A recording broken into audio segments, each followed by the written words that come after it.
नमस्कार भक्तों, आपका एक बार फिर से स्वागत है हमारे चैनल भक्ति की शक्ति में। आज के इस वीडियो में हम आपको बताएंगे कि भगवान श्री राम जी की मृत्यु कैसे हुई थी। जिस तरह दुनिया में आने वाला हर इंसान अपने जन्म से पहले ही अपने मृत्यु की तारीख यमलोक में निश्चित करके आता है, उसी तरह इंसान रूप में जन्मे भगवान के अवतारों का भी इस धरती पर एक निश्चित समय था। वह समय समाप्त होने के बाद उन्हें भी मृत्यु का वर्ण करके अपने लोक वापस लौटना पड़ा था।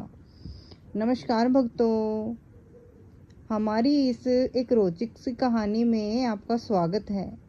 आज हम जानेंगे कि भगवान श्री राम जी कैसे इस लोक को छोड़कर वापस विष्णु लोक गए थे। भगवान श्री राम जी के मृत्यु वर्ण में सबसे बड़ी बाधा उनके प्रिय भक्त हनुमान जी थे, क्योंकि हनुमान जी के होते हुए यम देवता की इतनी हिम्मत नहीं थी कि वह श्री राम जी के पास पहुंच पाए, पर स्वयं श्री राम जी ने उसका हल निकाला। आइए जानते हैं कि कैसे श्री राम जी ने इस समस्या का हल निकाला। एक दिन भगवान श्री राम जी जान गए कि उनकी मृत्यु का समय हो गया था। वह जानते थे कि जो जन्म लेता है उसे मरना पड़ता है।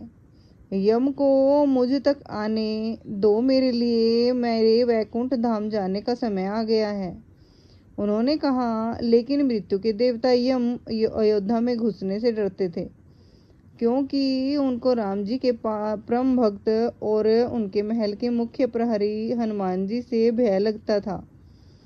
यम के प्रवेश के लिए हनुमान जी को हटाना जरूरी था, इसलिए श्री राम जी ने अपनी अंगूठी को महल के फर्श के एक छेद में ही गिरा दिया और हनुमान जी से इसे खोज कर लाने के लिए कहा। हनुमान जी ने स्वयं का स्वरूप छोटा करते हुए बिल्कुल भंवरे जैसा आकार बना लिया और केवल उस अंगूठी को ढूंढने के लिए छेद में प्रवेश कर गए। वह छेद केवल छेद नहीं था, बल्कि एक सुरंग का रास्ता था जो सांपों के नगर नागलोक तक जाता था। हनुमान जी नागों के राजा वासुकी से मिले और अपने आने का कारण बताया।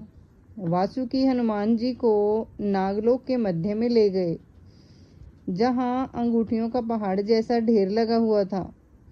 यहाँ आपको श्री राम जी की अंगूठी अवश्य ही मिल जाएगी, वासुकी ने कहा। हनुमान जी सोच में पड़ गए कि वह कैसे उसे ढूंढ पाएंगे, क्योंकि यह तो भूसे से सुई ढूंढने जैसा था। लेकिन सौभाग्य से जो पहली अंगूठी उन्होंने उठाई वह श्री राम जी की अंगूठी थी। आश्चर्यजनक रूप से दूसरी भी अंगूठी जो उन्होंने उठाई वह भी श्री राम की अंगूठी ही थी। वास्तव में वह सारी अंगूठी जो उस ढेर में थी सब एक ही जैसी थी। इसका क्या मतलब है? वह सोच में पड़ गए। वासुकी मुस्कुराए और बोले, जिस संसार में हम रहते हैं वह सृष्टि व विनाश के चक्र से गरजती है। इस संसार के प्रत्येक सृष्टि चक्र को एक कल्प कहा जाता है। हर कल्प के 4 युग या 4 भाग होते हैं। दूसरे भाग या त्रेता युग में श्री राम अयोध्या में जन्म लेते हैं। एक वानर इस अंगूठी का पीछा करता है और पृथ्वी पर श्री राम मृत्यु को प्राप्त होते हैं। इसलिए यह सैकड़ों हजारों कल्पों से चली आ रही अंगूठियों का ढेर है। सभी अंगूठियां वास्तविक हैं। अंगूठियां गिरती रही और इनका ढेर बड़ा होता रहा। भविष्य के रामों की अंगूठियों के लिए भी यहाँ काफ़ी जगह है। हनुमान जी जान गए कि उनका नागलोक में प्रवेश और अंगूठियों के पर्वत से साक्षात कोई आकस्मिक घटना नहीं थी। यह श्री राम जी का उनको समझाने का मार्ग था कि मृत्यु को आने से रोका नहीं जा सकेगा। श्री राम जी मृत्यु को प्राप्त होंगे, संसार समाप्त होगा, लेकिन हमेशा की तरह संसार फिर से बनता है और श्री राम जी भी पुनः जन्म लेंगे। दुनिया मर जाएगी, लेकिन सभी चीज़ों की तरह हर बार जब दुनिया का पुनर्जन्म होगा तो श्री राम का पुनर्जन्म होगा। जीवन का यह चक्र दृष्टिकोण भारतीय चिंतन का सार है। श्री राम कालातीत और सार्वभौमिक हैं और इसलिए उन्हें किसी काल या स्थान में नहीं बांधा जा सकता। यही कारण है कि उनके जन्म का दिन हर साल मनाया जाता है। हर साल वह आते हैं और हर साल वह जाते हैं। जैसे मौसम आते जाते हैं, भक्त जानते हैं कि ऐसा कोई समय नहीं होगा जब श्री राम वापस नहीं आएंगे, वह वापस आ जाएंगे। रावण के करीब आते ही क्यों घास का तिनका उठा लेती थी माता सीता। रामायण के अनुसार भगवान राम ने सीता माँ का हरण करने वाले रावण को उसके पापों की सजा देते हुए उसका वध किया था। रामायण में ऐसे ही कई रोचक प्रसंग सुनाए गए हैं। इनमें से एक है सीता माता से जुड़ा वह रोचक किस्सा, जिसमें माता सीता रावण को देखते ही अपने हाथ में घास का तिनका उठा लेती थी। रावण जब सीता जी का हरण करके लंका ले गया, तब माता सीता अशोक वाटिका में वट वृक्ष के नीचे बैठकर केवल प्रभु श्री राम का स्मरण और चिंतन करती रहती थी। रावण बार बार आकर सीता जी को धमकाता था, लेकिन वह कुछ नहीं बोलती थी। यहाँ तक कि रावण ने श्री राम के वेश में आकर माता सीता को भ्रमित करने की कोशिश की, लेकिन फिर भी सफल नहीं हुआ। रावण थक हार कर जब अपने शयन कक्ष में पहुंचा तो मंदोदरी, जो यह सब पहले से जानती थी, भक्त जानते हैं कि ऐसा कोई समय नहीं होगा जब श्री राम वापस नहीं आएंगे, वह वापस आ जाएंगे। रावण के करीब आते ही क्यों घास का तिनका उठा लेती थी माता सीता। रामायण के अनुसार भगवान राम ने सीता माँ का हरण करने वाले रावण को उसके पापों की सजा देते हुए उसका वध किया था। रामायण में ऐसे ही कई रोचक प्रसंग सुनाए गए हैं। इनमें से एक है सीता माता से जुड़ा वह रोचक किस्सा, जिसमें माता सीता रावण को देखते ही अपने हाथ में घास का तिनका उठा लेती थी। रावण जब सीता जी का हरण करके लंका ले गया, तब माता सीता अशोक वाटिका में वट वृक्ष के नीचे बैठकर केवल प्रभु श्री राम का स्मरण और चिंतन करती रहती थी। रावण बार बार आकर सीता जी को धमकाता था, लेकिन वह कुछ नहीं बोलती थी। यहाँ तक कि रावण ने श्री राम के वेश में आकर माता सीता को भ्रमित करने की कोशिश की, लेकिन फिर भी सफल नहीं हुआ। रावण थक हार कर जब अपने शयन कक्ष में पहुंचा तो मंदोदरी, जो यह सब पहले से जानती थी, बोली, आपने तो राम का वेश भी धरा था, फिर क्या हुआ। रावण बोला, जब मैं राम का रूप लेकर सीता के समक्ष गया तो सीता मुझे नजर ही नहीं आ रही थी। रावण अपनी समस्त ताकत लगा चुका था, लेकिन जगत जननी माँ को आज तक कोई नहीं समझ सका। फिर रावण भी कैसे समझ पाता। लेकिन लंकापति रावण भी कहाँ हार मानने वाला था। उसने फिर से माता सीता के करीब आने का प्रयास किया।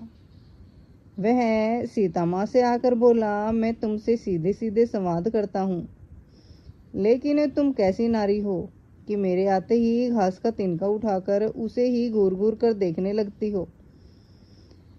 क्या घास का तिनका तुम्हें राम से भी ज्यादा प्यारा है।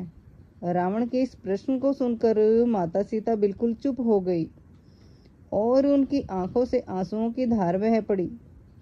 शायद वह मन ही मन उस खूबसूरत पलों के बारे में सोच रही होगी जब श्री राम से विवाह करके अयोध्या आई थी और नई नवेली दुल्हन के रूप में आदर सत्कार हुआ था।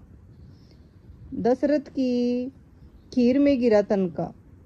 माता सीता का बड़े आदर के साथ गृह प्रवेश हुआ और उत्सव मनाया गया। उस वक्त एक परंपरा निभाई गई और उस परंपरा में उस घास का तिनके का रहस्य छिपा हुआ था। नववधू जब ससुराल आती है तो उसके हाथ से कुछ मीठा पकवान बनाया जाता है ताकि जीवन भर परिवार के सदस्यों के बीच मिठास बनी रहे। इसलिए सीता जी ने उस दिन अपने हाथों से घर पर खीर बनाई और समस्त परिवार राजा दशरथ सहित चारों भ्राता और ऋषि संतों को परोसी। सीता जी ने जैसे ही खीर परोसना शुरू किया कि जोर से एक हवा का झोंका आया। सभी ने अपनी अपनी पत्तल संभाली। सीता जी कुछ समझ पाती कि राजा दशरथ जी की खीर पर एक छोटा सा घास का तिनका आकर गिर गया। सीता जी ने उस तिनके को देख लिया, लेकिन अब खीर में हाथ कैसे डाले, यह प्रश्न था। तब सीता जी ने दूर से ही उस तिनके को घूरकर जो देखा तो वो तिनका जलकर राख का एक छोटा सा बिंदु बनकर रह गया। सीता जी ने मन ही मन सोचा कि अच्छा हुआ किसी ने नहीं देखा। लेकिन राजा दशरथ यह सब देख रहे थे। फिर भी दशरथ जी चुप रहे और अपने कक्ष में चले गए और वहां सीता जी को बुलवाया। फिर राजा दशरथ बोले, मैंने आज भोजन के समय आपके चमत्कार को देख लिया था। आप साक्षात जगत जननी का दूसरा रूप हैं। इसलिए एक बात आप मेरी जरूर याद रखना। आपने जिस नज़र से आज उस तिनके को देखा था, उस नज़र से आप अपने शत्रु को भी मत देखना। इसलिए सीता जी के सामने जब भी रावण आता था तो वो उस घास के तिनके को उठाकर राजा दशरथ जी की बात याद कर लेती थी।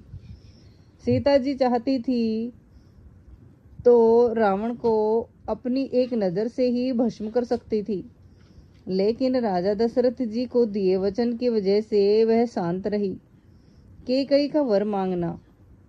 श्रवण कुमार के दादा धौम्य ऋषि थे एवं उसके माता पिता रत्नावली एवं रतन ऋषि थे।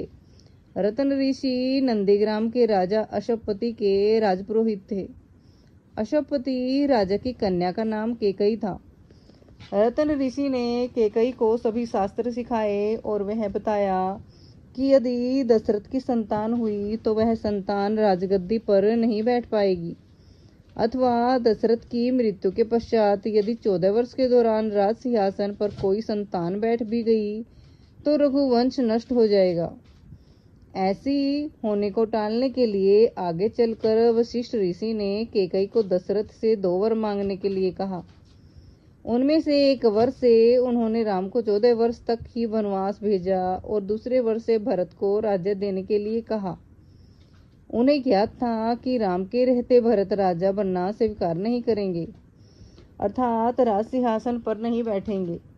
वशिष्ठ ऋषि के कहने पर ही भरत ने सिंहासन पर राम की प्रतिमा न रख उनकी चरण पादुका स्थापित की। यदि प्रतिमा स्थापित की होती तो शब्द, स्पर्श, रूप, रस और गंध एकत्रित होने के नियम से जो परिणाम राम के सिंहासन पर बैठने से होता, वही उनकी प्रतिमा स्थापित करने से भी होता। रामायण के कुछ अभ्यासी कहते हैं कि मूल वाल्मीकि रामायण में इस अर्थ के 3 श्लोक हैं, परंतु इस सम के उपरांत लिखी गई रामायण में ऐसा कोई उल्लेख नहीं। भक्तों, आपको ये हमारे द्वारा सुनाई गई कथा कैसी लगी तो आप एक छोटा सा कमेंट करके ज़रूर बताएं। और अगर आपको ये वीडियो पसंद आया हो तो वीडियो को लाइक और शेयर ज़रूर करें। बोलिए श्री रामचंद्र भगवान की जय हो। राधे राधे। जय श्री कृष्ण।